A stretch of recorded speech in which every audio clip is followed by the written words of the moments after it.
Com o intuito de crescimento espiritual, de desenvolvimento espiritual. Primeiro, a Bíblia nos diz, Jesus nos disse em João 5,39: examinai as Escrituras, porque vós cuidais ter nelas a vida eterna, e são elas que de mim testificam. E então, como aprendizado, nós devemos examinar as Escrituras para alcançar nela a vida eterna. E nós vamos encontrar o maior de todos os tesouros, que é a pessoa de Jesus Cristo, porque ele disse, são elas que de mim testificam. E como desenvolvimento, o apóstolo Paulo diz em Filipenses 2:12, desenvolvei a vossa salvação com temor e tremor. Isso quer dizer o quê? São processos de aprendizado.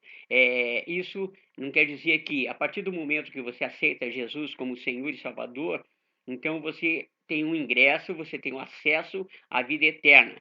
Mas é necessário que você tenha um desenvolvimento, uma capacitação melhor, especial das Escrituras, para conhecer o plano de Deus, para conhecer a vontade de Deus para a tua vida, para seguir em frente. Então, um desenvolvimento. E o apóstolo Paulo também fala em Efésios, capítulo 4, que nós devemos crescer em tudo aquele que é o cabeça, que é Cristo. Então, uma maturidade espiritual, é um desenvolvimento espiritual, o modelo é Jesus Cristo crescendo, desenvolvendo, e nós temos citado até o fato de que quando uma criança é gerada, já no ventre ela tem um acompanhamento, ela tem vários diagnósticos, consultas, que então é feito um pré-natal, depois no nascimento, é visto como ela tá o desenvolvimento dela, se está crescendo, se tomou determinado tipo de vacina, se antigamente o médico fazia, não sei se ainda hoje o faz, que a criança ia no médico, então ela media o peso exatamente, media a estatura para ver se ela estava crescendo adequadamente, né? Então, um desenvolvimento espiritual deve ser feito, um acompanhamento deve ser feito da mesma maneira. E é por causa disso que nós apresentamos esse trabalho, O Retorno. O Retorno é um livro que desenvolvemos, que fala sobre o que é o retorno. É o fato de nós sermos criados por Deus, a origem das coisas, como o homem se desviou pelo caminho e novamente como Deus restabeleceu, como Deus o chamou de volta, por isso chamamos o retorno. E queremos compartilhar com você essas ideias sobre o retorno. Primeiro, sobre a criação. Nós começamos falando sobre Deus. Deus, ele é um ser sábio, esplêndido, grande, poderoso e infinito. Nós poderíamos, desses temas aqui citados, fazer muitos mais estudos e aprofundados, né? Mas aqui tem uma linha de pensamento. Então, Deus, o Criador, né? O que deu origem a tudo que nós vemos e ao que nós não vemos. Deus é um ser sábio, esplêndido, grande, poderoso e infinito. E nessa sua essência desse ser, então, ele começou a criar, né? Mas nós vemos que em Isaías capítulo 40, verso do 12 ao 18, a Bíblia diz assim: Quem na concha de sua mão mediu as águas e tomou a medida dos céus a palmos? Quem recolheu na terça parte de uma efa o pó da terra? Pesou os montes em romana e os outeiros em balança de precisão? Quem guiou o Espírito do Senhor? Ou como seu conselheiro o ensinou? Com quem tomou ele conselho para que lhe desse compreensão? Quem o instruiu na vereda do juízo? Ele ensinou sabedoria. Ele mostrou o caminho do entendimento. Eis que as nações são consideradas por ele como um pingo que cai de um balde e como um grão de pó na balança. As ilhas são como pó fino que se levanta. Nem todo o Líbano basta para queimar, nem os seus animais para um holocausto. Todas as nações são perante ele como coisa que não é nada. Ele as considera menos que nada, como um vácuo. Com quem comparareis a Deus? Ou que coisa semelhante confrontareis com ele? Então veja que é um texto maravilhoso, falando sobre a excelência e o poder de Deus e a grandeza de Deus. No Salmo 148, 13, louvem o nome do Senhor, porque seu nome é excelso. A sua majestade é acima da terra e do céu. O Salmo 147, 4 e 5. Grande é o Senhor nosso e muito poderoso. O seu entendimento não se pode medir. Conta o número das estrelas, chamando-as todas pelo seu nome. O Salmo 90, 1 e 2. Senhor, tu tens sido o nosso refúgio de geração em geração. Antes que os montes nascessem ou que se formassem a terra e o mundo, de eternidade a eternidade, tu és Deus. Jó 9:4. Ele é sábio de coração e grande em poder. Quem porfiou com ele teve paz? Jó 42:2. Bem sei que tudo podes e nenhum dos teus planos pode ser frustrado. Então, esse é Deus. Alguns textos que falam da grandeza, da excelência, do poder, como citamos, que Deus é um ser sábio, esplêndido, grande, poderoso e infinito.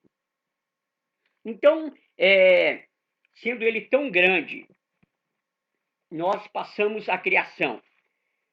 Sendo Deus tão grande, começou a criar seres para o adorar. Criou as coisas invisíveis e visíveis. Então, um ser tão grande, esplêndido, poderoso, infinito, ele precisa de adoração, né? E Deus, então, fez criaturas com esse objetivo, para o adorar. Em Colossenses 1,16, diz assim: pois nele foram criadas todas as coisas, nos céus e sobre a terra, as visíveis e as invisíveis, sejam tronos, sejam soberanias, quer principados, quer potestades, tudo foi criado por meio dele e para ele. Anjos são seres invisíveis que Deus fez para o adorar. Salmo 103, 20. Bendizei ao Senhor todos os seus anjos, valorosos em poder, que executais as suas ordens e lhe obedeceis a palavra. Louvem-no todos os seus anjos, louvai-o todas as legiões celestes. Esse é o Salmo 148, 2. E fez também as coisas visíveis. Deus então fez as coisas visíveis, que é narrado no livro de Gênesis, capítulo 1 e 2. Criou Deus os céus e a terra, fez o firmamento, que é o céu, separou a porção seca do ajuntamento de águas, a porção seca chamou terra e o ajuntamento de água mares, criou na terra relva, ervas, árvores frutíferas, fez luzeiros no firmamento para fazer separação entre dia e a noite, para sinais, para estações, para dias e para anos. Para iluminar a terra, fez luzeiros. Criou exame enxames de seres viventes para pôr na água, aves para voarem nos céus, criou os grandes animais marinhos, todos que rastejam, todas as aves segundo as suas espécies, fez na terra animais domésticos, répteis e animais selváticos, e tudo isso Deus fez para louvor da sua glória. Então, em Gênesis capítulo 1 e o capítulo 2, aparece a criação. Tudo que nós vemos são obra do próprio Deus. E então vem a origem do homem. Então Deus fez a criação e no sexto dia ele criou o homem, a origem do homem. No final de toda a criação, Deus fez o homem e o fez muito especial.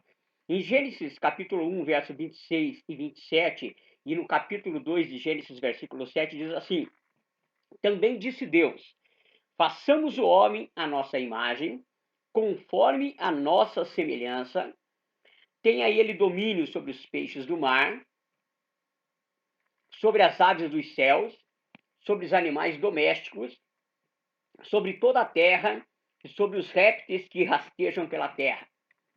Criou Deus, pois, o homem à sua imagem, a imagem de Deus o criou. Homem e mulher os criou. E Deus os abençoou e lhes disse: Sede fecundos, multiplicai-vos, enchei a terra e sujeitai-a.